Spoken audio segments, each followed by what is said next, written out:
Bonjour à tous et bienvenue sur la chaîne Evolution Partner, le partenaire de votre évolution.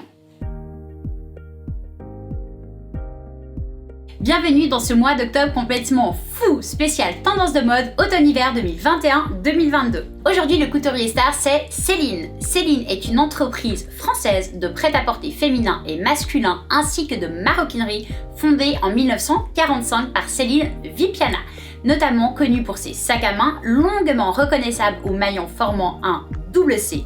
En janvier 2018, le groupe LVMH, propriétaire de Céline, annonce la nomination du français Heidi Slimane à la direction artistique et créative de la maison Céline, succédant ainsi à la britannique Phoebe Philo. Rentrons à présent dans le défilé du prêt-à-porter automne-hiver de la marque Céline. La vidéo de Céline réalisée par Heidi Slimane ressemble tellement à un cours d'immersion dans l'art désinvolte de l'habillage français qu'elle donne envie d'appuyer sur la touche replay encore et encore. Chaque élément de la garde-robe parisienne est rythmé et remixé de cette manière pertinente qui a fait du style féminin français l'admiration du monde entier.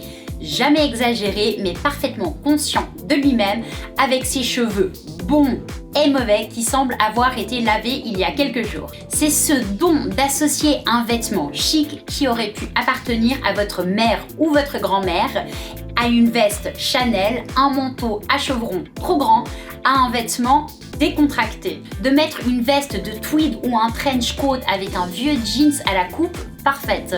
De savoir qu'une veste de marin et un smoking noir sont toujours hyper cool. Tout cela a été transmis de génération en génération en France depuis au moins l'époque de Jane Birkin. Ce qui fait la différence, c'est l'œil exigeant de Heidi Slimane pour les proportions opportunes et actuelles, la façon dont il a introduit la pertinence de la génération Z en insérant des crop tops asymétriques ici et là dans les looks que les femmes de toute génération pourraient facilement porter. Le fait que le défilé se soit déroulé dans les jardins a coupé le souffle du château Vaux-le-Vicomte à quelques 55 km de Paris ne fait qu'ajouter à l'identité française de Slimane. Les filles modernes de Céline marchant nonchalamment devant les fontaines et les bassins exquis aménagés il y a quelques siècles par André Lenôtre. Il s'agit d'une suite au dernier défilé de mode masculine de Céline, dans lequel le jeune chevalier de Slimane se promenait sur les remparts du château de Chambord. Avoir les clés des châteaux de France est sûrement un jeu de pouvoir de la marque. Mais voici une réflexion que Vogue nous propose. Heidi Slimane est-il devenu étonnamment romantique, voire mélancolique pendant la pandémie ? Il y avait une ligne dans ses notes de défilé typographiquement écrasée qui faisait allusion à une parade utopique et à la rêverie mélancolique d'une jeunesse interrompue.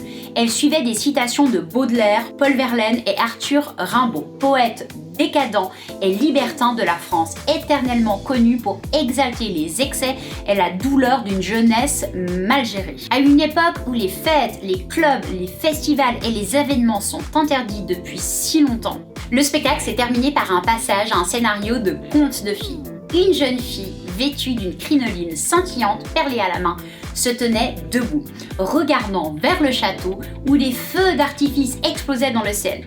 Il y avait un cerf à ses côtés et une larme sur sa joue. La princesse ne pourra porter cette crinoline nulle part pour l'instant, certainement pas dans la France verrouillée. Mais Slimane et Céline rêvaient clairement de ce jour, un peu comme l'a fait Maria Grazia Chiuri, directrice artistique de la maison Dior depuis 2017. Vidéo que je vous mets d'ailleurs juste ici si vous ne l'avez pas encore vue. Terminons avec mon coup de cœur pour cette superbe collection de prêt-à-porter. Déjà, cette collection est pour moi une de mes collections préférées pour cet automne-hiver. Ça a donc été particulièrement difficile de choisir un look. Mais finalement, j'ai opté pour un look super confortable, classe et très facile à reproduire, un peu comme je l'ai fait aujourd'hui. Avec des basiques de notre garde-robe, pull marinière ultra classique, gros bandeau noir dans les cheveux avec une veste courte en laine noire, un pantalon marron en tartan et le look se termine joliment avec un petit sac à main noir verni, agrémenté d'une petite chaîne fine dorée ultra tendance. Voilà, j'espère que cette nouvelle vidéo en mini format vous aura plu et que vous en aurez appris un tout petit peu plus aussi sur l'univers hyper spécial et si talentueux du jeune Hailey Slimane. Je vous mets juste ici la vidéo de hier sur Chloé si vous ne l'avez pas encore vue. Merci d'avoir regardé cette vidéo et si elle vous a plu, merci de me mettre aussi un pouce vers le haut et de vous abonner si ce n'est pas encore fait. Pour vous, c'est pas grand chose et pour moi, ça m'encourage vraiment énormément dans ce travail 100% gratuit que je m'applique énormément à vous créer. N'hésitez pas aussi à partager la vidéo autour de vous à toutes les modeuses que vous connaissez. Et si vous avez une question, n'hésitez pas non plus à me la poser dans les commentaires, je me ferai vraiment une joie de vous y répondre. Je vous dis à demain pour un nouveau créateur et en attendant, prenez soin de vous, vous êtes précieux. Bisous, cœur sur vous et vos proches, bye, à demain.